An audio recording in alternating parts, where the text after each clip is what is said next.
7 દિવસથી જે અહીંયા ઉપવાસ આંદોલન ચાલી રહ્યું છે અને સરકાર પણ હવે પ્રોજેક્ટ એવું લાગે છે, કારણ કે વારંવાર કોઈને કોઈ આવતું હોય છે અને સરકારનો આવકાર છે એટલે જવું પણ જરૂરી છે, કારણ કે આવકારો એટલે જઈ આપણે તો ખબર પડે આપણને, પણ જવા માટે લાસ્ટ તકો એમ જ્યાં પછી પાછું આવીને પાછું જ જવું એવું કંઈક છે.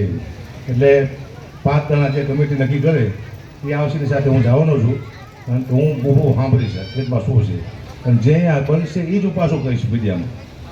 ત્યાં જે પ્રશ્નનો જવાબ આપશે, જે આપણું પરિપત્ર છે એમાં જે આપણી માંગ છે પૂર્ણ કરવા માટે સરકાર તૈયાર છે એવું મેં જાણ્યું છે. હકીકતમાં તૈયાર હોય, હકીકતમાં જે બધું પૂરું કરતા હોય તો આ આંદોલન પૂર્ણ થાય છે અને ખેડૂતો ખુશ થાય છે, રાજી થાય છે. પણ સરકાર જે પરિપત્રમાં માંગ છે પૂરી કરશે એવી આશા છે, મને વિશ્વાસ છે. સરકાર હંમેશા ખેડૂતનું સારું વિચારે એને સરકાર કહેવાય.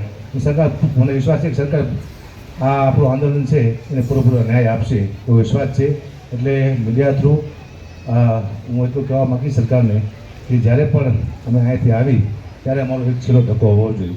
અને જેમ મને કીધું આ લોકોએ બધાએ કે હકુબા 5 જણા આપણે વાતો બેઠા બેઠા કરી એમ નહીં, બધાય ખેડૂતો સાંભળે, બધાય સાંભળે એમ. અને મને એમ કહેવામાં આવ્યું કે કદાચ માંગણી સરકાર પૂરી ન કરે તો અહીંયા જ્યાં પછી હકુબા કરશે નક્કી પાછું હું તમારે હેરે બેસી જઈશ, બરાબર ને? પણ મને વિશ્વાસ છે સરકાર છે ને બોલાવે ને એટલે માંગણી પૂરી કરવી હોય તો જ સરકાર બોલાવતી હોય. એટલે જ્યારે આપણને આપણી માંગણી પૂરી થાય ત્યારે આપણે સરકારને પણ શુભેચ્છા આપશું કે આપણે ખેડૂતની માંગણી પૂરી કરી.